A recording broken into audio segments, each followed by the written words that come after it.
그 쇼펜하우어의 말 중에서 이게 제일 유명한 말이 인생은 욕망과 권태 사이에서 오락가락하는 시계추와 같다.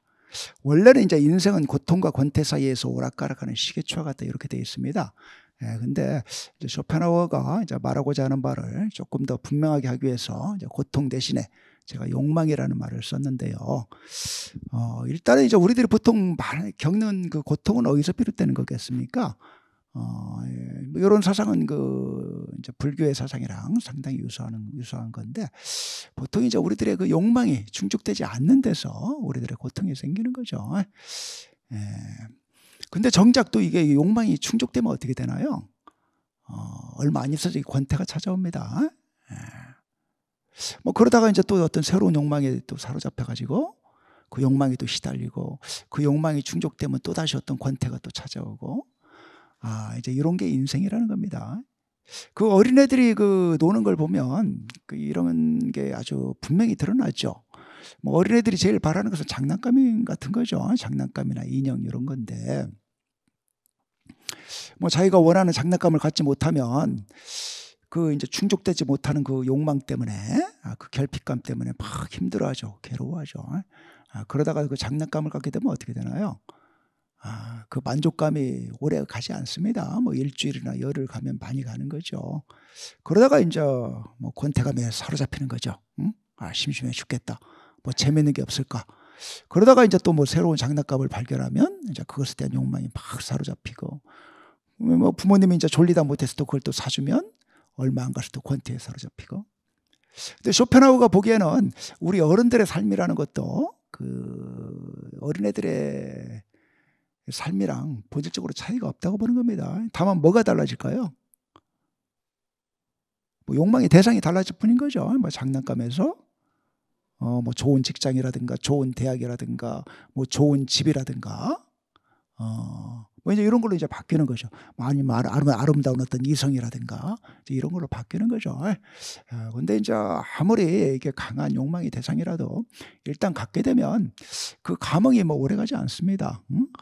내가 참 이게 뭐 저기 한 30평대 40평대 아파트에 살고 싶었는데 막상 갖게 되면 어때요? 그 감격이 뭐 한 3, 4개월밖에 안 가는 거죠. 모든 게 다 그렇습니다. 그래서 이제 쇼펜하우어가 보기에 우리 인생이라는 것은 이게 욕망과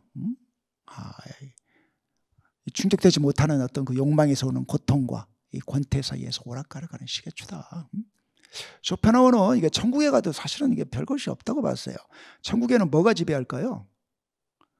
천국에는 이게 권태가 지배할 거라고 봤습니다. 지옥에는 이제 충족되지 않은 어떤 욕망만 지배하겠죠. 목이 마른데 물도 안 주고, 배가 고픈데 밥도 안 주고, 이런 이제 충족되지 못하는 그 욕망으로 인한 고통이 지배할 것이지만, 이 천국에서는 어때요? 모든 욕망이 다 충족되어 있으니까 권태가 지배할 것이다. 물론 뭐 욕망이 충족되지 못한 데서 오는 고통보다는 권태가 좀 나을 것 같아요.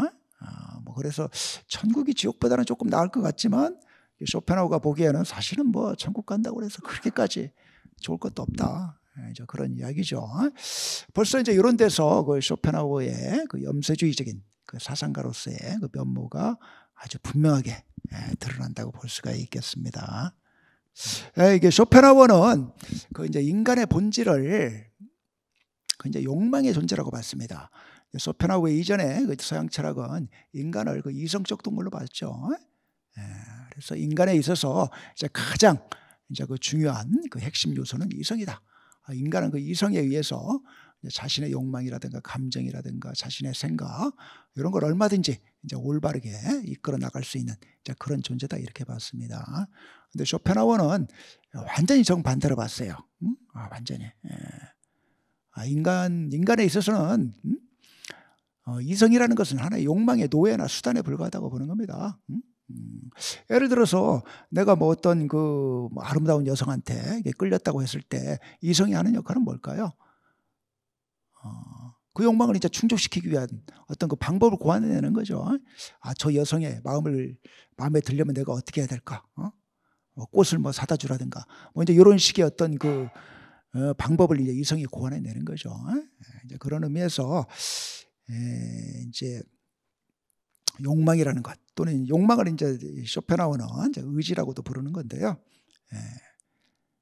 이제 욕망과 이제 의지 사이의 관계를 쇼펜하우어는 전통적인 서양 철학하고는 이제 정반대로 보는 거죠. 그래서 그 쇼펜하우어가 한 말 중에 이제 아주 유명한 말이, 의지는 절름발이를 어깨에 메고 가는 힘센 장님이다. 여기서 이제 의지는 이제 욕망이라고도 부를 수가 있는 거고요. 여기서 욕망을 지금 힘센 장님에 비유하고 있는 거죠. 욕망은 뭔가 맹목적인 거다, 이런 겁니다. 뭔가 막 갖고 싶어 해요. 그렇지만 이제 그것을 어떻게 하면 가질 수 있을 것인가? 그 방법을 몰라요. 욕망은. 그 방법을 알려주는 것이 이성인데, 이성 자체만으로는 어떨까요? 이성은 이게 자기 어떤 생각만 할 뿐이지 그 생각을 옮길 수 있는 어떤 힘, 능력을 갖지 못합니다. 그 생각을 이제 옮길 수 있는, 실행에 옮길 수 있는 어떤 힘은 욕망에서 비롯되는 거죠. 이제 이런 의미에서 이제 이성이라는 것을 이제 절름발이에 비유하고 있는 거죠. 쇼펜하우어 같은 경우 상당히 이런 어떤 그 문학적인 어떤 그 수사력이 참 대단한 그 사상가라고 볼 수가 있습니다. 보통 많은 철학자들은 상당히 딱딱한 이제 그런 그 문체로 구사를 하는데, 이 쇼펜하우어 같은 경우는 지금 아주 아까 말한 인생은 고통과 욕망 사이에서, 아니면 욕망과 권태 사이에서 오락가락한 시계추다, 이런 것들도 이제 아주 문학적인 표현이죠. 그래서 이제 그 욕망은 절름벌이를 어깨에 메고 가는 힘센 장님이다. 그 다음에 이제 이성은 외무부 장관이고, 욕망은 뭐라는 거겠습니까? 대통령이라는 거죠. 대통령이 외무부 장관한테 명령을 내리죠. 지금 뭐 이런 자원이 필요하니까 너는 뭐 저 나라에 가가지고서 그런 자원을 우리나라한테 수출할 수 있는, 수출하도록 하는 뭐 그런 뭐 계약을 받아오라든가, 뭐 이런 식의 명령을 내리는 것이고, 그러면 이제 외무부 장관은 이제 온갖 이제 수단을, 방법을 이제 고안을 해가지고 이제 그런 계약을 이제 체결할 수 있는 이제 그런 이제 방법을 이제 제안을 하는 거겠죠. 그래서 이제 우리 그 욕망이라는 것이 이제 이성보다도 훨씬 더 강한 것이기 때문에, 쇼펜하우어는 우리가 그 상대방을 설득하려면 상대방의 이성이 아니라 상대방의 이익이라든가 욕망, 이런 것을 이제 호소해야 된다. 막 논리적으로 따져가지고서 이게 상대방을, 서로 어떤 이해관계가 막 이게 아주 서로 첨예하게 이제 대립하는 상황에서 논리적으로 상대방 이게 설득할 수 없다는 거죠. 이렇게 하자. 그러면 너한테도 유리하다. 뭐 나한테도 좋겠지만 너한테도 유리하고, 아니 뭐 경우에 따라서 네가 더 유리할 수도 있다. 뭐 이런 식으로 상대방의 욕망에 호소해야지 그게 먹혀 들어간다. 이제 그런 이야기죠. 그래서 인간이라는 것이 이렇게 그 철저하게 그 욕망에 의해서 지배되는 존재다. 이런 이야기고요. 그 다음에 이제 그 쇼펜하우어가 이제 가지고 있는 아주 그 이제 중요한 이제 특색 중에 하나가, 이 서양 철학자들 중에서 거의 이제 그 19세기까지, 쇼펜하우어는 이제 그 19세기에 18세기하고 이제 19세기 초반에 걸쳐서 그 이제 활동했던 이제 철학자인데, 이제 그 당시까지만 하더라도 이게 동양에 대한 어떤 그 경멸이라든가 무시, 그런 게 서양에서는 상당히 그 강하게 지배하고 있었죠. 그리고 당연히 이제 기독교가 그 최고의 종교고, 또 이제 기독교에 입각한 이제 서양 철학이 이게 최고의 철학이다. 뭐 이런 걸 이제 사람들이 당연하게 생각했습니다. 근데 유독 쇼펜하우어만이 그 인도 철학과 불교를 서양 철학과 기독교에 비해서 훨씬 더 뛰어난 철학이자 종교로 봤습니다. 뭐 그런 면에 있어서 그 쇼펜하우어 같은 경우 정말 참 독보적인 그런 철학자라고 볼 수가 있습니다. 그 이제 쇼펜하우어가 유명해지고 나서 이제 그것과 아울러서 이제 서양에서 이제 불교에 대한 관심이 이게 상당히 이제 많이 높아졌다고 볼 수가 있습니다. 그래서 그 서양에 이제 불교가 이제 많이 어떤 그 전파되는 데 있어서는 쇼펜하우어의 그 영향도 또 기여도 뭐 상당히 크다. 그렇게 이야기할 수가 있습니다. 그래서 그 쇼펜하우어가 이제 한 말 중에 나는 칸트에게서 절반을 배웠고 인도에서 전부를 배웠다. 이런 얘기를 하고 있습니다. 뭐 나중에 보겠지만 쇼펜하우어의 철학 체계는 칸트 철학을 상당히 그 구조면에 있어서 이제 계승하고 있는 측면이 있는데, 이제 그 본질적인 내용은 칸트보다도 오히려 뭐 우파니샤드라든가 불교하고 훨씬 더 가깝다. 자기 철학의 내용은 그렇게 이야기를 하는 거죠. 그래서 그 쇼펜하우어 같은 경우는 뭐 이제 불교 경전도 읽었지만 특히 이제 그 우파니샤드, 쇼펜하우어는 그 이제 그 우파니샤드의 철학, 우파니샤드의 철학하고 그 불교 철학을 서로 이게 더 동일하다고 봤습니다. 본질적으로. 이제 어느 정도 좀 이제 오해가 있는 생각이라고 볼 수가 있는 건데, 어떻든 그 쇼펜하우어는 그 우파니샤드에 아주 그 심취해가지고 자기 전에 항상 그 우파니샤드를 읽고 잤다고 그러죠. 그래서 그 우파니샤드에서 아주 이제 큰 위로를 이제 받았다고 합니다. 이제 지금까지 이제 쇼펜하우어가 이제 누구인지를 좀 살펴봤고요. 뭐 쇼펜하우어의 사상에 대해서도 어느 정도 제가 좀 이제 언급을 했는데, 뭐 지금부터는 이제 쇼펜하우어의 사상에 대해서 조금 더 본격적으로 이야기를 해보겠습니다. 이 쇼펜하우어는 이 세계가 이제 현상계와 이제 물 자체의 영역으로 나눠져 있다. 세계를 이런 식으로 이제 구별한 사람은 뭐 플라톤이기도 하지만 아까 말씀드린 칸트이기도 합니다. 칸트 같은 경우가 이 세계는 이 현상계와 물 자체계로 이루어져 있다. 우리가 이렇게 지각하는 세계, 우리한테 나타나는 세계, 현상하는 세계죠. 그 세계는 사실은 실제가 아니다. 실제는 우리한테 보이지 않는다. 감춰져 있다. 이제 그렇게 이제 칸트는 주장을 했는데, 쇼펜하우어도 이제 그런 주장을 받아들이고 있습니다. 우리가 이게 지각하는 세계, 우리가 보는 세계는 어떤 세계인가요?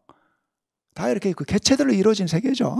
뭐 여러분들도 다 개체고, 뭐 저도 개체고, 이렇게 어떤 특정한 시간과 공간상의 한 그 개체들로 나타나는 그런 세계죠.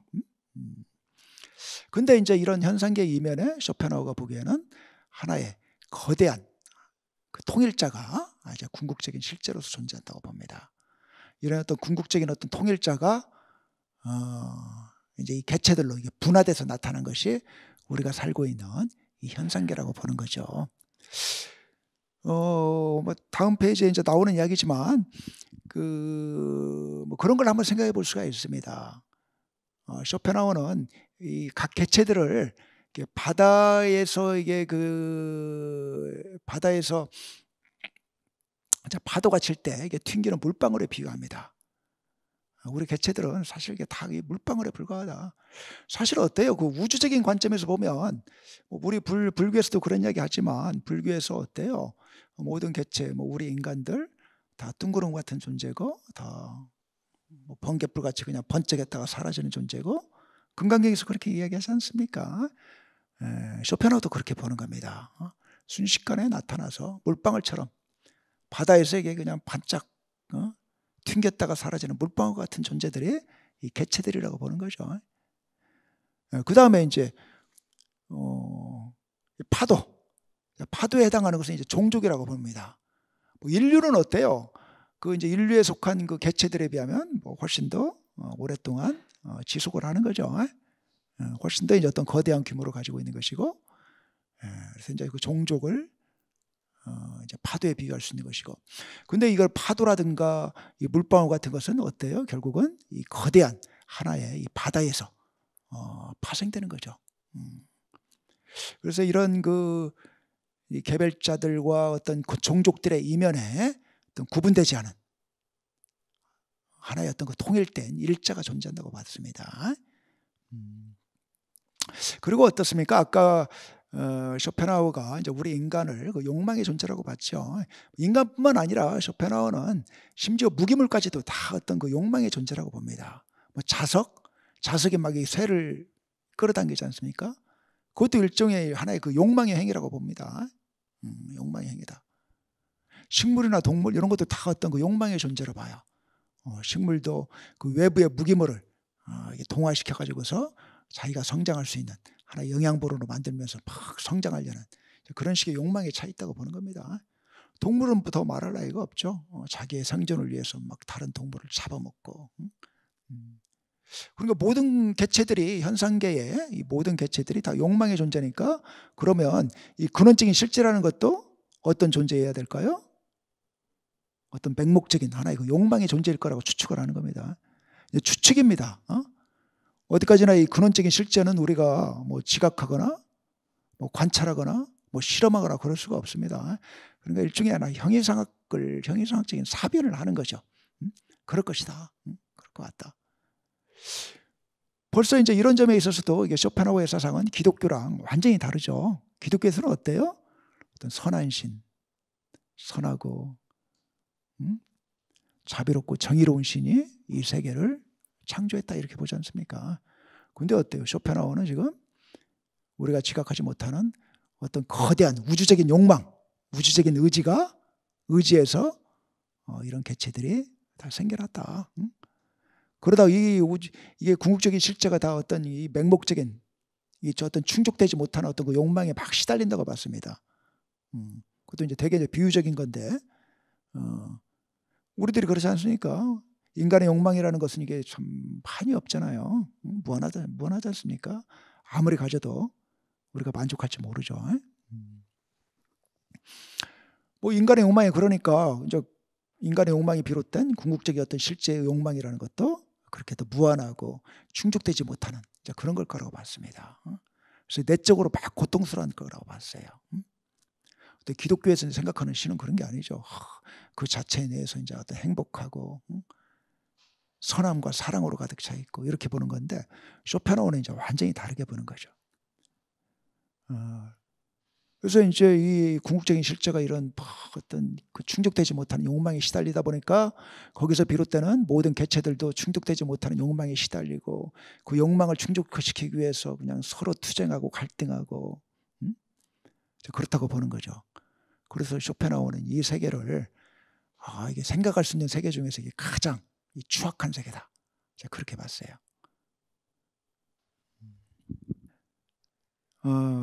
예, 그래서 지금 이제 뭐 그런 이야기를 제가 지금 정리를 여기서 해놓은 겁니다.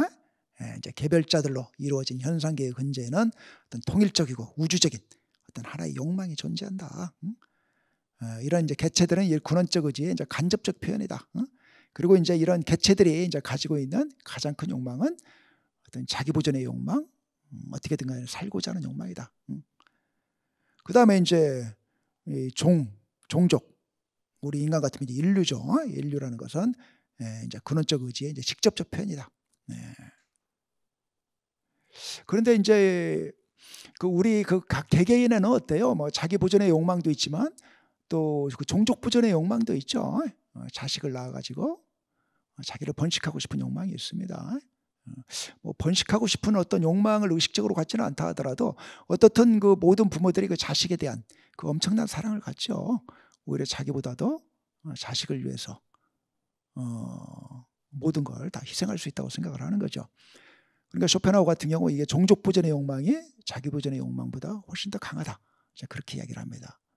동물 세계에서는 그런 게 훨씬 더 잘 드러나죠. 뭐 사마귀들 같은 경우 그 수컷이 그 암컷에게 그 자식에게 영양분을 공급하기 위해서 그 암컷에게 잡아먹히잖아요. 뭐 그런 식으로 그 희생하는 행태가 상당히 분명히 드러나죠. 그래서 이제 그런 의미에서 이제 또 종족이 개체보다 더 강한 것이고, 이제 그런 의미에서 이제 종족이라는 것이 이 근원적 의지의 이제 직접적 표현에 해당한다, 이제 그렇게 보는 거죠. 그래서 이제 이런 이제 개체와 종족, 이제 근원적 실제의 관계를 이런 바다와 이 물방울과 이제 파도 사이에 이제 그런 관계에 이제 비유할 수 있다고 봤습니다. 그래서 쇼펜하우어 같은 경우는 이게 상당히 어떤 그 이제 숙명론적인, 좀 결정론적인 그 생각을 가졌어요. 우리 그 각 개체들이 물방울에 불과하기 때문에 이 물방울이 이제 어떤 식의 형태를 갖고 어떤 식의 뭐 이게 인생 행로를 살 것인가, 그건 이미 어떤 거대한 바다 위에서 다 정해져 있다고 보는 겁니다. 근데 우리는 어떻게 생각해요? 보통 이제 우리가 자기 삶을 자기 어떤 그 자유로운 의지에 따라서 형성해 나가고 있다고 생각을 하죠. 근데 쇼펜하우어가 보기에는 사실은 착각이라고 보는 겁니다. 착각이다.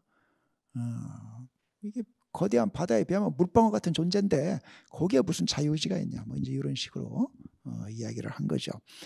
그래서 이제 그 전통 서양 철학에서는 뭐 인간의 자유의지라든가 인간의 어떤 그 이성적인 능력 이런 걸 이제 아주 높이 평가했는데 쇼펜하우어는 이제 이 점에 있어서도 전통적인 서양 철학하고 완전히 지금 어떤 그 대립되는 태도를 취하고 있다고 볼 수 있습니다. 아주 이제 그 독특한 나름대로의 하나의 그 혁명적인 사상을 이제 제시를 한다고 볼 수가 있는 거죠. 이제 이것도 이제 제가 지금까지 말씀드린 겁니다. 이제 근원적 의지라는 것은 인간의 욕망이 무한하고 맹목적인 것이라는 데서 볼 수 있는 것처럼 근원적 의지도 무한하고 맹목적인 어떤 의지다. 그 다음에 이제 현상에 대해서 개체들이 서로 대립하고 투쟁하는 데서 볼 수 있는 것처럼 이 근원적 욕망이라는 것도 어떤 자체 내에서 어떤 갈등과 내적인 모순에 사로잡혀 있다고 보는 겁니다. 자기 자신의 만족을 못해요. 그래서 이제 쇼펜하우어는 그 인간은 이게 그 만물 중에서 이게 제일 불행한 존재라고 봤어요. 뭐 다른 동물들도 욕망을 갖지만 인간에게 있어서는 이 이제 그 근원적인 어떤 그 실제가 가장 명료하게 자기 자신을 나타내고 있기 때문에 인간의 욕망은 무한합니다. 뭐 다른 동물들의 욕망은 사실은 어떤 그 본능에 의해서 상당히 제한이 돼 있죠. 그래서 뭐 이제 사자라든가 이런 건 어때요? 뭐 동물 한 마리 잡아먹으면 뭐 더 이상 뭐 그냥 뭐 다른 동물이 지나가도 잡아먹을 생각을 안 하죠. 근데 우리 인간은 어때요? 아무리 많은 걸 축적해도 어떤 미래에 대한 불안에 사로잡혀 가지고서 계속해서 이제 축적하고 싶어 하는 거죠. 거기에다가 또 우리 인간은 어때요? 이게 신경체계가 아주 예민하게 발달해 있습니다. 그래서 아주 고통에 대한 감각도 참 예민해요. 그래서 이제 소 같은 경우는 어때요? 모기한테 물려도 그냥 꼬리 한번 치고 말잖아요. 근데 우리 인간은 어때요? 모기한테 물려면 상당히 큰 고통을 느끼죠. 뭐 이제 이런 점에 있어서도 인간은 모든 동물 중에서 제일 불행한 존재다. 제일 고통에 시달리는 존재다. 이렇게 보는 거죠. 그래 이제 쇼펜하우어 같은 경우 이제 인간을 이렇게 그 욕망과 어떤 그 고통에 이제 시달리는 존재로 보는 건데 뭐 여기서 끝나면 이게 상당히 이제 좀 뭐 무책임한 이제 그런 식의 철학이 되겠죠. 거기서 그럼 어떻게 벗어나야 될 거냐? 이제 거기에 대한 어떤 해결책을 제시를 해야 되는 건데 뭐 여기서부터 이제 그 쇼펜하우어 철학의 어떤 그 내적인 그 모순 같은 게 좀 나타난다고 볼 수가 있습니다. 지금까지는 이제 이성이라는 것이 어떤 이성의 노예고 도구라고 이야기를 했는데 갑자기 이제 이성을 통해서 그 욕망을 우리가 뭐 제어할 수 있다. 뭐 이런 식의 이야기를 합니다. 쇼펜하우어는 이게 자기 철학 내에 모순이 없다고 그랬는데 뭐 제가 보기에는 이게 상당히 결정적인 모순이 있어요. 이제 그래서 사실 이제 욕망에서 우리가 욕망의 어떤 지배에서 이제 벗어나자면 그리고 이제 모든 어떤 고통이 욕망에서 비롯되는 거라면 그 욕망을 어떤 통제할 수 있는 뭐가가 있어야 되는 거죠. 그 고통에서 벗어나려면 뭐 그러자면 우리가 이제 이성이 욕망에 의해서 완전히 자주유지되지 않는 어떤 독자적인 어떤 능력을 갖는다. 이런 걸 이제 인정을 해야 되는 거죠. 쇼펜하우어도 이제 그걸 인정을 하게 되는 겁니다. 그래서 이제 그 쇼펜하우어 같은 경우 이런 어떤 그 우리들의 그 이제 이성을 통해서 욕망이라는 것이 모든 고통의 이제 원인이라는 것을 깨닫고 욕망을 이제 부정할 수 있다. 이제 그렇게 생각을 합니다. 그리고 이제 실제로 이제 그렇게 욕망을 이제 부정했던 사람들이 이제 부처라든가 뭐 예수라든가 이런 이제 성인이라고 보는 거죠. 그래서 이제 욕망이 뭐 의지가 이제 덜 흥분할수록 고통도 적다. 이제 이런 이야기를 하는 거죠. 이제 우리가 사는 자본주의는 어때요? 이것과 완전히 다른 그 방식을 취하는 거죠. 이제 모든 욕망을 다 충족시키는 방향으로 어떤 그 고통을 줄이려고 하는 거죠. 너 이거 갖고 싶으냐? 그러면 이제 뭐 그런 걸 만들어내고 뭐 그런 식으로. 근데 이제 쇼펜하우어나 이제 기존의 이제 그 서양의 이제 그 뭐 에픽테토스라든가 뭐 에피쿠로스라든가 이제 이런 그 철학자들, 이제 금욕주의적인 입장을 취했던 철학자들을 보면 이 사람들은 욕망을 이렇게 그 충족시키는 형태로는 우리가 결코 행복해 줄 수 없다고 봅니다. 인간의 욕망은 이게 밑빠진 독과 같기 때문에 욕망을 충족시키기로 하자면 이게 도저히 충족시킬 수가 없다고 보는 겁니다. 그래서 이제 인간이 행복하기 위해서는 욕망을 가능한 한 이제 줄이는 이제 그런 방식을 취할 수밖에 없다고 보는 거죠. 그래서 그 쇼펜하우어는 이제 그 금욕을 주창을 하는 겁니다. 그래서 이제 개체 보존 욕구와 그 결부되어 있는 이제 식욕을 이제 우리가 억제해야 된다. 그래서 이제 뭐 맛있는 거라든가 뭐 많이 먹으려고 한다든가 이런 것들을 스스로한테 이제 금해야 된다는 거죠. 그래서 쇼펜하우어는 그 이제 자살 같은 것도 이제 경우에 따라서는 이게 상당히 좀 긍정할 만하다고 그랬는데, 이게 뭐 어떤 현실적인 고통 때문에 어떤 뭐 자살로 이제 도피하는 뭐 그런 식의 어떤 그 자살이 아니라 그냥 스스로 어떤 자발적인 어떤 아사를 택하는 거. 실제로 뭐 그런 사람이 그 독일에 있었나 봐요. 그런 걸 이제 상당히 높이 평가하죠. 스스로에게 이제 어떤 이제 그 금식을 통해 가지고서 이제 먹고 싶은 욕망을 완전히 이제 극복을 하는 거죠. 그런 거는 이제 오히려 이제 자기의 욕망을 철저하게 다스린 것으로 보면서 상당히 긍정적으로 보고 있습니다. 그 다음에 이제 종족 번식욕과 결부된 이제 성욕, 이제 이것을 우리가 이제 스스로에게 이제 금해야 된다. 그 다음에 이제 이기심과 결부되어 있는 이 탐욕, 뭐 재물에 대한 탐욕이든 뭐 명예에 대한 탐욕이든 이런 걸 이제 금지하는 이제 청빈, 요 세 가지를 우리가 이제 실현해야지 진정으로 이 고통에서 벗어날 수가 있다. 이제 그런 이야기를 지금 하고 있습니다. 그때 이제 쇼펜하우어 같은 경우 이게 이제 우리가 그 진정한 행복을 누리려면 이렇게 이제 막 욕망을 부정하려는 의지 자체도 이게 부정해야 된다고 보는 겁니다. 불교에서도 그런 이야기 하죠. 뭐 깨달으려는 욕망조차도 버려야 된다 이런 이야기 하죠. 좀 그런 거랑 지금 비슷한 이야기를 하는 겁니다. 이런 어떤 이제 금욕주의적인 의지마저도 우리가 이제 버려버릴 때, 자기의 욕망을 이제 부정하려는 그런 욕망조차도 이제 버려버리면 흡사 이제 외부에서 이제 주어지는 것처럼 여기서는 이제 지금 무의 상태라고 그랬는데 뭐 기독교식으로 말하면 이제 하나님의 은총 같은 것이겠고, 이제 불교식으로 말하면 이제 깨달음 같은 거죠. 어떤 하나의 희열, 환희 같은 것이 우리를 찾아온다. 그런 이야기죠. 제가 보기에 뭐 쇼펜하우어가 이런 걸 경험하지는 않았을 것 같아요. 쇼펜하우어 자신이 사실 이렇게 뭐 세 가지 이제 금욕을 이야기를 하지만 본인 스스로 이런 뭐 금욕의 노력을 하지는 않았습니다.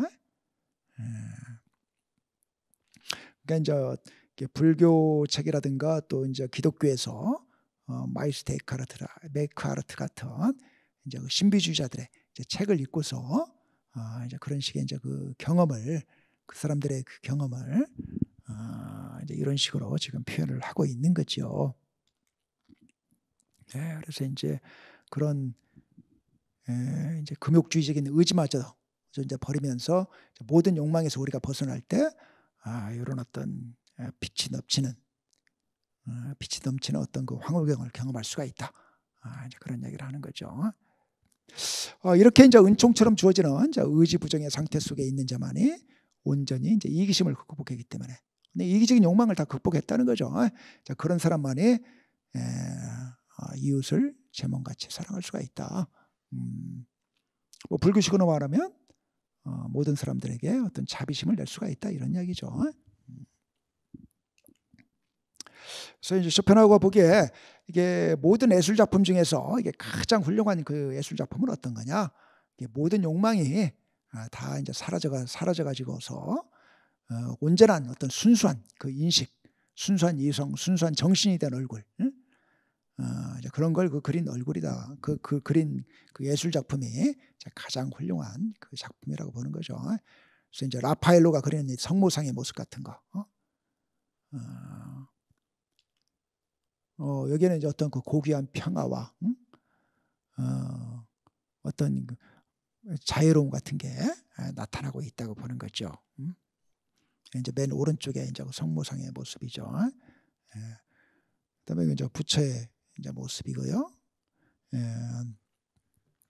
쇼펜하우어는 이제 그 불교와 기독교가 이게 진정한 의미의 이제 그 기독교죠. 진정한 의미의 기독교는 쇼펜하우어 같은 경우는 마이스터 에크하르트 같은 진정한 어떤 그 신비주의자에게서만 나타난다고 봤습니다. 이제 어떤 그 이제 체험 속에서 어떤 그 신을 경험한 이제 그런 사람들의 이제 그런 사상하고 이제 불교 사상은 이제 본질적으로 동일하다고 봤어요. 그래서 이게 불교든 기독교든 이게 궁극적으로 이게 지향하고 실현해야 되는 것은 어떤 거냐? 이런 마리아라든가 부처와 같은 이제 그런 얼굴을 이제 갖는 거. 이제 그걸 이제 똑같이 이제 궁극적인 목표로서 이제 추구하고 있다고 보는 겁니다. 제가 아까 그 쇼펜하우어 사상이 가지고 있는 이제 그 내적인 모순에 대해서 이야기를 했었죠. 욕망의 존재라고 그러면서 갑자기 또 이제 이성이 욕망을 지배할 수 있다고 이제 그러니까 상당히 큰 모순을 범하고 있는 거죠. 그 다음에 이제 또 이게 물 자체로서의 의지, 근원적인 실체가 현상계 전체의 근원이고 또 그것 자체가 이제 어떤 무한한 충족될 수 없는 욕망으로 이제 사로잡혀 있다면 사실은 뭐 현상계에 있는 그 개체들 같은 개체들한테는 그 구원이라는 게 있을 수가 없는 거죠. 근데 이제 또 구원이 있을 수가 있다고 그러니까 그것도 이제 사실은 좀 모순되는 거라고 볼 수가 있는 거죠. 뭐 두 번째는 제가 그 다음에 이제 뭐 의지로부터 이제 이성에 이제 막 독립해 있다 이제 이런 식의 또 주장을 하는 건데 이제 그렇게 되면 이제 그렇게 이제 의지로부터 독립해 있는 이성은 그럼 어디서 비롯되는 거냐? 이제 뭐 그런 식의 또 의문을 우리가 제기할 수가 있는 거죠.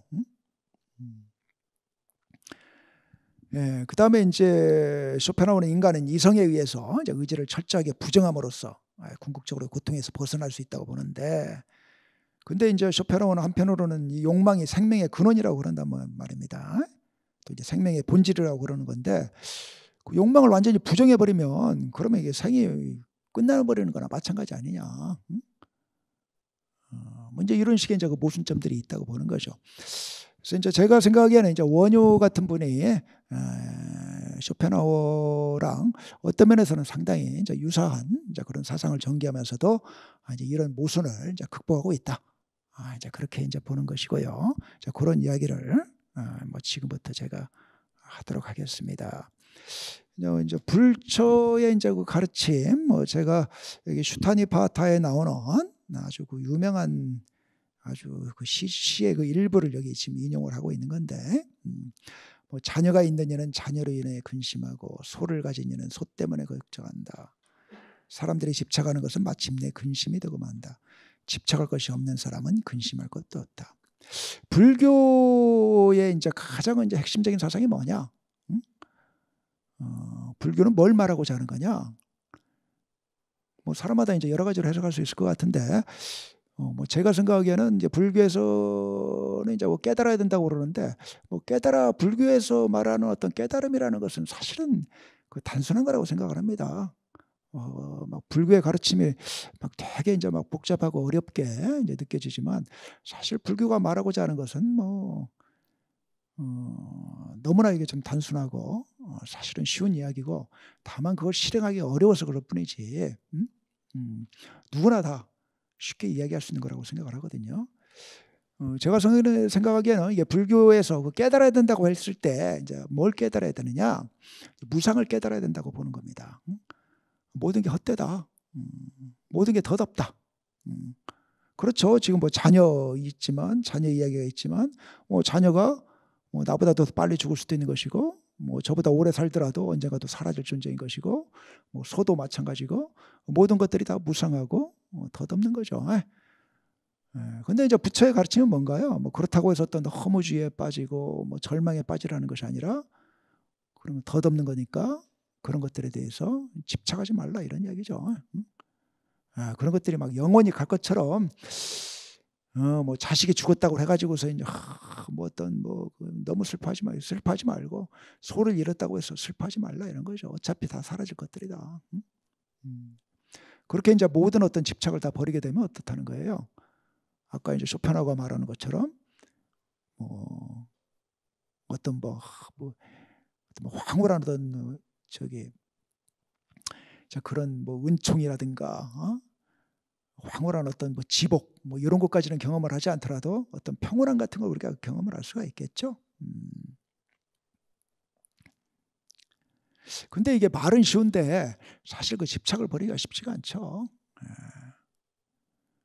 어차피 우리가 뭐 죽으면 다 사라질 것이다.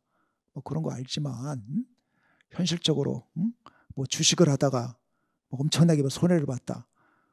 그러면 뭐 얼마나 뭐 속이 타지고 뭐 속이 타고 막 그러겠어요. 그러니까 이게 이제 부처의 가르침은 사실 뭐 우리가 이미 다 알고 있는 건데 그걸 이제 온몸으로 정말 이게 구현하기가 이제 어려운 이제 그런 거라고 생각을 합니다. 사실 이제 쇼펜하우어도 좀 이런 이야기를 하고 싶어 하는 거죠. 쇼펜하우어도 우리가 그 집착하는 욕망하는 모든 것들은 사실 덧없는 것이기 때문에 그런 욕망을 버려야 된다. 그러면 이제 행복이 찾아올 것이다. 쇼펜하우어도 사실은 동일한 이야기를 하는 겁니다. 그 점에서는 이제 쇼펜하우어와 이제 부처의 가르침이 동일하다고 볼 수가 있습니다. 그래서 이제 먼저 이게 불교와 쇼펜하우어 사이에 이제 그 유사점을 한번 살펴보겠습니다. 쇼펜하우어는 이제 그 불교와 기독교가 이게 진정한 의미의 이제 그 기독교죠. 진정한 의미의 기독교는 쇼펜하우어 같은 경우는 마이스터 에크하르트 같은 진정한 어떤 그 신비주의자에게서만 나타난다고 봤습니다. 이제 어떤 그 이제 체험 속에서 어떤 그 신을 경험한 이제 그런 사람들의 이제 그런 사상하고 이제 불교 사상은 이제 본질적으로 동일하다고 봤어요. 그래서 이게 불교든 기독교든 이게 궁극적으로 이게 지향하고 실현해야 되는 것은 어떤 거냐? 이런 마리아라든가 부처와 같은 이제 그런 얼굴을 이제 갖는 거. 이제 그걸 이제 똑같이 이제 궁극적인 목표로서 이제 추구하고 있다고 보는 겁니다. 제가 아까 그 쇼펜하우어 사상이 가지고 있는 이제 그 내적인 모순에 대해서 이야기를 했었죠. 욕망의 존재라고 그러면서 갑자기 또 이제 이성이 욕망을 지배할 수 있다고 이제 그러니까 상당히 큰 모순을 범하고 있는 거죠. 그 다음에 이제 또 이게 물 자체로서의 의지, 근원적인 실체가 현상계 전체의 근원이고 또 그것 자체가 이제 어떤 무한한 충족될 수 없는 욕망으로 이제 사로잡혀 있다면 사실은 뭐 현상계에 있는 그 개체들 같은 개체들한테는 그 구원이라는 게 있을 수가 없는 거죠. 네. 근데 이제 또 구원이 있을 수가 있다고 그러니까 그것도 이제 사실은 좀 모순되는 거라고 볼 수가 있는 거죠. 뭐 두 번째는 제가 그 다음에 이제 뭐 의지로부터 이제 이성에 이제 막 독립해 있다 이제 이런 식의 또 주장을 하는 건데 이제 그렇게 되면 이제 그렇게 이제 의지로부터 독립해 있는 이성은 그럼 어디서 비롯되는 거냐? 이제 뭐 그런 식의 또 의문을 우리가 제기할 수가 있는 거죠. 그 다음에 이제 쇼펜하우어는 인간은 이성에 의해서 이제 의지를 철저하게 부정함으로써 궁극적으로 고통에서 벗어날 수 있다고 보는데, 근데 이제 쇼펜하우어는 한편으로는 이 욕망이 생명의 근원이라고 그런단 말입니다. 또 이제 생명의 본질이라고 그러는 건데, 그 욕망을 완전히 부정해 버리면 그러면 이게 생이 끝나버리는 거나 마찬가지 아니냐? 먼저 이런 식의 이제 그 모순점들이 있다고 보는 거죠. 그래서 이제 제가 생각하기에는 이제 원효 같은 분이 쇼펜하우어랑 어떤 면에서는 상당히 이제 유사한 이제 그런 사상을 전개하면서도 이제 이런 모순을 이제 극복하고 있다. 이제 그렇게 이제 보는 것이고요. 자, 그런 이야기를 뭐 지금부터 제가 하도록 하겠습니다. 이제 불처의 이제 그 가르침, 뭐 제가 여기 슈타니파타에 나오는 아주 그 유명한 아주 그 시의 그 일부를 여기 지금 인용을 하고 있는 건데, 뭐 자녀가 있는 이는 자녀로 인해 근심하고 소를 가진 이는 소 때문에 걱정한다. 사람들이 집착하는 것은 마침내 근심이 되고 만다. 집착할 것이 없는 사람은 근심할 것도 없다. 불교의 이제 가장 이제 핵심적인 사상이 뭐냐? 불교는 뭘 말하고자 하는 거냐? 뭐 사람마다 이제 여러 가지로 해석할 수 있을 것 같은데, 뭐 제가 생각하기에는 이제 불교에서는 이제 뭐 깨달아야 된다고 그러는데, 뭐 불교에서 말하는 어떤 깨달음이라는 것은 사실은 그 단순한 거라고 생각을 합니다. 막 불교의 가르침이 막 되게 이제 막 복잡하고 어렵게 이제 느껴지지만, 사실 불교가 말하고자 하는 것은 뭐 너무나 이게 좀 단순하고 사실은 쉬운 이야기고, 다만 그걸 실행하기 어려워서 그럴 뿐이지, 누구나 다 쉽게 이야기할 수 있는 거라고 생각을 하거든요. 제가 생각하기에는 이게 불교에서 그 깨달아야 된다고 했을 때 이제 뭘 깨달아야 되느냐, 무상을 깨달아야 된다고 보는 겁니다. 모든 게 헛되다. 모든 게 덧없다. 그렇죠. 지금 뭐 자녀 이야기가 있지만, 뭐 자녀가 뭐 나보다 더 빨리 죽을 수도 있는 것이고, 뭐 저보다 오래 살더라도 언젠가 또 사라질 존재인 것이고, 뭐 소도 마찬가지고, 모든 것들이 다 무상하고 덧없는 거죠. 근데 이제 부처의 가르침은 뭔가요? 뭐 그렇다고 해서 어떤 허무주의에 빠지고 뭐 절망에 빠지라는 것이 아니라, 그러면 덧없는 거니까 그런 것들에 대해서 집착하지 말라, 이런 이야기죠. 그런 것들이 막 영원히 갈 것처럼, 뭐 자식이 죽었다고 해가지고서 이제 뭐 어떤 뭐 너무 슬퍼하지 말고, 소를 잃었다고 해서 슬퍼하지 말라, 이런 거죠. 어차피 다 사라질 것들이다. 그렇게 이제 모든 어떤 집착을 다 버리게 되면 어떻다는 거예요? 아까 이제 쇼펜하우어가 말하는 것처럼 어떤 뭐 황홀한 어떤 그런 뭐 은총이라든가 황홀한 어떤 뭐 지복 뭐 이런 것까지는 경험을 하지 않더라도 어떤 평온함 같은 걸 우리가 경험을 할 수가 있겠죠. 근데 이게 말은 쉬운데 사실 그 집착을 버리기가 쉽지가 않죠. 어차피 우리가 뭐 죽으면 다 사라질 것이다, 뭐 그런 거 알지만, 현실적으로 뭐 주식을 하다가 뭐 엄청나게 뭐 손해를 봤다. 그러면 뭐 얼마나 뭐 속이 타지고 뭐 속이 타고 막 그러겠어요. 그러니까 이게 이제 부처의 가르침은 사실 뭐 우리가 이미 다 알고 있는 건데, 그걸 이제 온몸으로 정말 이게 구현하기가 이제 어려운 이제 그런 거라고 생각을 합니다. 사실 이제 쇼펜하우어도 좀 이런 이야기를 하고 싶어 하는 거죠. 쇼펜하우어도 우리가 그 집착하는, 욕망하는 모든 것들은 사실 덧없는 것이기 때문에 그런 욕망을 버려야 된다. 그러면 이제 행복이 찾아올 것이다. 쇼펜하우어도 사실은 동일한 이야기를 하는 겁니다. 그 점에서는 이제 쇼펜하우어와 이제 부처의 가르침이 동일하다고 볼 수가 있습니다. 그래서 이제 먼저 이게 불교와 쇼펜하우어 사이에 이제 그 유사점을 한번 살펴보겠습니다. 불교든 쇼펜하우어든 뭐 기독교적인 인격신의 존재를 부정하는 무신론적인 입장을 취하고 있다. 뭐 기독교 같은 경우는 상당히 좀 신화적이죠. 어떤 인격적인 신이 있어가지고서 그 신이 이 세계를 창조했고, 또 인간의 죄를 이제 구원하기 위해서 자기의 독생자를 보내고, 이런 것들은 상당히 좀 신화적인 이제 개념이라고 볼 수가 있는 거죠. 근데 쇼펜하우어든 이제 불교든 아주 이게 그 냉철한 세계와 이제 인간에 대한 이제 그 관찰에 입각해서 이제 사상을 전개를 하고 있는 것이죠. 그 점에서 아주 이제 큰 그 유사성을 우리가 볼 수가 있는 거고요. 그 다음에 이제 양자는 이제 우리의 일상적인 삶이라는 것이 어떤 욕망에 의해서 지배되기 때문에 고통으로 차 있다. 이렇게 이제 보는 거고요. 그 다음에 이제 또 양자는 이 고통을 극복하기 위해서는 우리는 이기적인 욕망에 사로잡혀 있는 상태에서 벗어나야 된다. 이제 그렇게 보는 것이고요. 그 다음에 또 양자는 이제 모든 것에 이제 고통을 함께하는 동정과 자비의 윤리를 설파한다. 쇼펜하우어 같은 경우도 이 동정이야말로 이제 모든 이제 덕의 원천이라고 봅니다. 그래서 이제 다른 사람들의 고통을 우리가 함께할 줄 알아야 된다. 자, 그런 식의 이야기를 하는 거죠. 그리고 이제 아까 이야기했지만 그렇게 이제 어떤 그 우리가 다른 사람에게 대해서 진정한 어떤 동정을 갖기 위해서는, 또 다른 사람들을 진정으로 사랑하기 위해서는 이런 이기적인 욕망에서 완전히 벗어나야 된다. 자, 그런 이야기를 하고 있는 거죠. 근데 이거 이제 양자 사이에는 이게 상당히 큰 또 차이가 있습니다. 이제 불교는 이제 쇼펜하우어가 이게 상정하는 영원 불변한 일자로서의 물 자체와 어떤 생성 소멸하는 무수한 개별자들로 이루어져 있는 현상계 사이의 구별을 받아들이지 않는다. 불교 같은 경우는 이런 어떤 그 개체들로 이루어져 있는 어떤 그 현상계 이제 이면에 어떤 궁극적인 실제가 있다. 뭐 이제 그런 식의 이야기 안 하는 거죠. 이제 모든 것들이 서로 다 그냥 그 인연에 따라서 조합되고 또 인연에 따라서 해체되고 이렇다고 이제 보는 거죠.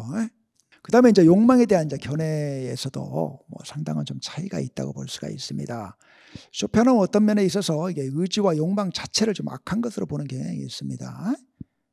물론 이제 경우에 따라서는 뭐 이제 이기적인 욕망, 뭐 거기에 이제 한정하는 것 같지만 아까 본 것처럼 뭐 식욕 자체, 뭐 성욕 자체, 뭐 그것 자체도 이렇게 막 부정하는 이제 그런 걸로 보면 욕망 자체를 너무 좀 악마시 생각하는 이제 그런 경향이 있는 것이죠.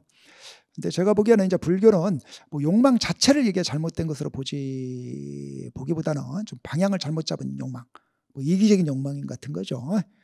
이런 것을 그런 것만을 좀 악한 것으로 본다. 이제 불교는 이제 그 우리들의 그 욕망이라는 것도 상당히 좀 긍정적인 어떤 걸로 바뀌어질 수 있다고 보는 겁니다. 이제 자기에 대한 집착에서 벗어나서 어떤 깨달음을 구하려는 이제 그런 욕망으로 변화될 수가 있는 것이고, 그러니까 욕망 자체가 나쁜 건 아니라는 거죠. 더 나아가서 이제 이러한 욕망이라는 것이 또 이제 만인에게 이제 어떤 그 사랑과 자비를 베풀려는 이제 그런 마음으로 또 변화될 수도 있다고 보는 겁니다. 욕망이 뭔가 이렇게 정화되고 순화될 수 있다고 보는 거죠. 그래서 이게 불교의 목표는 의지라든가 뭐 욕망 자체의 어떤 부정이나 단절이 아니라 자기중심주의, 뭐 아예 자기에 대한 어떤 애착, 아만, 자기가 뭐 제일 잘났다는 이런 나르시즘 같은 거, 아집, 자기에 대한 집착, 이런 것들의 이제 극복이다. 그런 이야기고요. 쇼펜하우어는 이제 의지와 욕망 자체를 이제 악한 것으로 보니까 이제 결국에는 이제 의지 자체를 부정하고 이제 근절한 어떤 이제 고행을 주장하게 되는 거죠. 근데 부처님은 어떻습니까? 고행을 원래 부처님도 고행을 했지만 나중에는 오히려 고행의 방법을 부정하게 되는 거죠. 뭐 고행도 아니고 방일, 뭐 방탕도 아닌 어떤 그 중도. 부처님 같은 경우 뭐 식욕을 막 단절하려고 하지 않았습니다. 적절히 이제 하루 한 끼라도 이제 드셨던 거고요. 그래서 이제 불교는 이제 의지의 근절이 아니라 의지의 정화, 욕망의 정화를 이렇게 추구하며 생각과 행동과 말을 자기 집착이 사라진 어떤 이런 마음의 상태로부터 내는 것을 지향한다. 이렇게 이제 볼 수가 있습니다. 이런 점에서 이제 쇼펜하우어와 이제 불교 사이에 상당한 그 차이가 있다고 볼 수가 있습니다. 쇼펜하우어는 뭔가 약간 좀 극단적인 그런 측면이 있는 거죠. 그다음에 이제 원효의 사상. 원효의 사상은 사실 이제 원효의 사상도 뭐 불교의 이제 그 사상에 속하는 거니까요. 이제 이 불교 사상을 이제 근본적으로 이렇게 받아들이면서 뭐 심화시키고 있다고 이제 볼 수가 있는 거죠. 그래서 여러분들 뭐 원효의 사상을 어느 정도 좀 아실 거라고 생각이 들지만 뭐 간단하게 제가 그 핵심을 말씀드리자면 이제 원효는 이제 대승기 신론서 이제 이런 데서 이제 그 인간의 마음을 크게 이제 생멸심과 이제 진여심으로 나누는 거죠. 진여심은 이제 우리 속에 존재하는 뭐 참된 어떤 불성, 뭐 열애장, 뭐 참된 마음 이제 이런 거라고 볼 수가 있겠고요. 생멸심은 이제 뭐 보통 그냥 우리들의 그 일상적인 어떤 그 마음을 가리키는 거죠. 그래서 이제 우리들의 그 일상적인 그 마음이라는 것은 어떤 그 세간적인 조건에 따라서 계속 이제 막 흔들리는 그런 마음이죠. 뭔가 이게 막 좋은 일이 생기면 막 이제 좀 기뻐했다가 또 이제 안 좋은 일이 생기면 막 실망에 사로잡혔다가 이렇게 그냥 요동치는 이제 그런 마음이죠. 그래서 이 부침이 그냥 아주 이제 심한 이제 그런 식의 마음이 생멸심이라고 볼 수가 있는 거고요. 이제 진여심이라는 것은 이제 생멸심 안에 숨겨져 있는 우리들의 어떤 그 본래적인 참된 이제 그 마음이라고 볼 수가 있습니다. 뭐 진아, 뭐 참된 아라고 그러죠. 보통 참된 아라고도 이제 부르는 것이고, 그래서 보통 이제 뭐 진아를 깨달아야 된다, 참된 자기를 깨달아야 된다 이런 얘기를 하는 거고요. 그래서 이제 진여심을 이제 생멸심과 비교할 때 이제 불생불멸이라는 의미에서의 상이다. 진여심이 가지고 있는 그 특성을 이제 원효가 이게 상락아정으로 이제 그 규정을 하고 있습니다. 여기서 불생불멸이라는 것은 뭐 육체가 뭐 영원히 뭐 이제 죽지 않고 뭐 산다 뭐 그런 식의 어떤 불생불멸이 아니라 이게 생멸심처럼 막 요동치지 않고 일어났다가 생기고 뭐 그런 게 아니라 항상 여여하다, 항상 평온하게 어떤 그 맑고 평온한 상태를 그대로 유지한다. 이제 그런 의미라고 봐야 될 것 같습니다. 그래서 이제 여기서 항상 상자를 지금 쓰고 있는 거죠. 그 다음에 이제 마음에서 괴로움이 온전히 사라지고 항상 즐겁다는 의미에서 락이고, 그 다음에 이제 외적인 인연들에 의해서 흔들리지 않고 도처에서 이제 주인으로 존재한다는 의미에서 아이며, 여기서 이제 보통 뭐 불교 같은 경우 아라는 걸 부정하는데 왜 여기 아라는 말이 나오냐 이제 이런 식의 의문을 가질 수가 있습니다. 여기서 아라는 것은 이제 모든 상황에서 이제 그 주인으로 존재한다는 거고, 그건 달리 말하면 이제 모든 상황에서 어떤 그 감정이나 자기가 통제하지 못하는 감정이나 욕망에 휘둘리지 않고 항상 어떤 지혜와 어떤 자비심, 이 진여심의 어떤 그 본체, 어떤 본성에 따라서 그 행동하고 뭐 생각하고 산다, 이제 그런 의미라고 볼 수가 있는 거죠. 진여심을 항상 실현하면서 그래서 상황의 어떤 노예가 되는 것이 아니라 상황의 어떤 그 주인으로서 살아간다, 이제 그런 의미인 거죠. 그 다음에 이제 마음에서 이제 모든 오염이 사라지고 이제 청정하다는 의미에서 정이다. 그래서 그 원효는 사실은 이게 이제 그 우리한테 원래 존재하는 것은 이 청정한 진여 자성만이 사실은 존재한다고 보는 거죠. 근데 이제 갑자기 이제 무명의 어떤 그 바람이 불어와 가지고서 이 이제 이 마음에 뭔가 때가 끼고 이제 그러면서 이제 이 생멸심으로 그게 이제 변화가 된다, 이제 그런 이야기인 거죠. 그래서 이제 우리가 겪는 이제 온갖 방상과 번뇌는 무명에 의해서 이제 초래된 실제의 왜곡 상태다. 그러면 이제 무명은 그럼 어디서 비롯되느냐? 뭐 거기에 대해서는 이야기를 안 쳐. 그냥 갑자기 호련이 생긴다, 뭐 이제 이런 식의 로만 이야기를 하고 있는 거죠.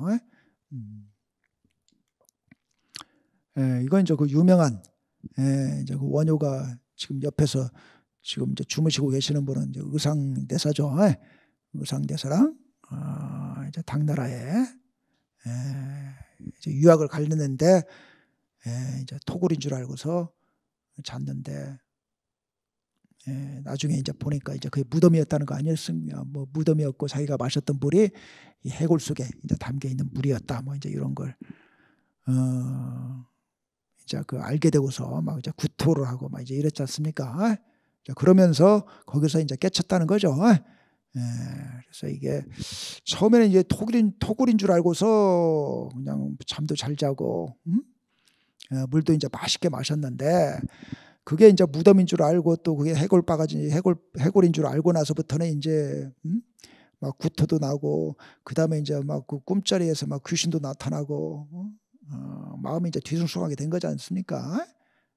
그래서 이게 사실은 이게 똑같은 상황인데 이 마음에 따라서 이렇게 다르게 보이는구나. 그러면서 이제 일체 유심주를 깨닫는 거죠. 모든 게 다 마음에 달려 있구나. 그래서 이제 마음이 생하는 까닭에 여러 가지 법이 생기고, 마음이 멸하면 이제 감과 분, 여기서 감은 이제 뭐 토굴을 가리키는 것 같고요. 이제 분은 이제 뭐 저기 그 무덤이죠. 토굴과 무덤이든 뭐 그렇게 이제 분별하는 마음이 없으면 토굴과 어떤 뭐 무덤의 차이도 사라져 버린다, 이런 거죠.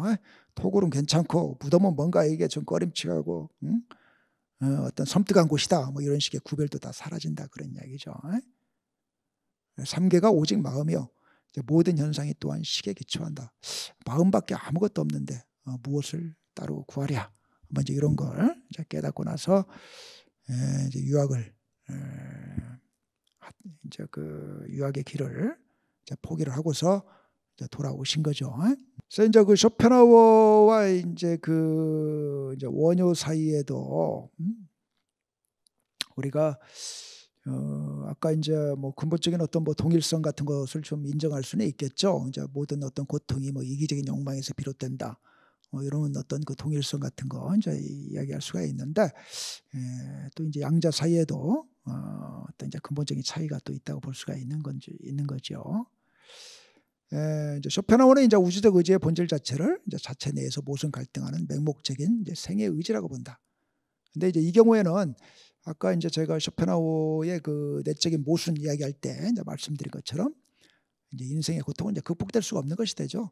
실제 자체가 이제 고통스러운 건데, 실제 자체의 어떤 그 안에 그 파생이고, 실제 자체에서 이제 비롯된 물방울 같은 존재인, 이제 우리들 같은 경우, 이제 그런 어떤 그 고통이 우주적인 군원에서 이제 비롯되는 것인데, 이제 극복할 여지가 없게 되는 거죠. 이에 반해서 이제 원효라는 것, 원효는 이제 세계의 실상을 이제 존재하는 모든 것이 서로 상이상자, 서로 의지하고 서로 이제 돕는 어떤 그 연기 속에서 이제 그런 어떤 세계라고 보는 거죠. 근데 이제 우리는 보통 세계를 그렇게 보지 않죠.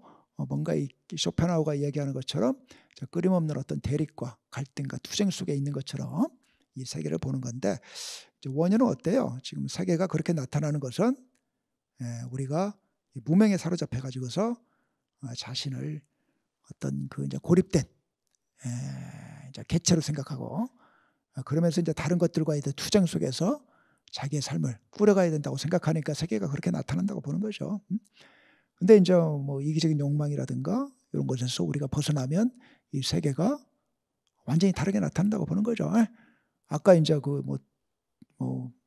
토굴이 이제 갑자기 무덤으로 나타나면서 그냥 우리들의 마음을 막 싱숭생숭하게 했던 것처럼, 근데 이제 또 뭐 그런 어떤 분별심에서 벗어나면 그냥 여여하게 토굴이든 무덤이든 뭐 대할 수 있는 것이죠. 뭐 그런 식으로 이제 우리들의 어떤 마음 상태에 따라서 이 세계가 완전히 다르게 나타난다, 이렇게 보는 거죠.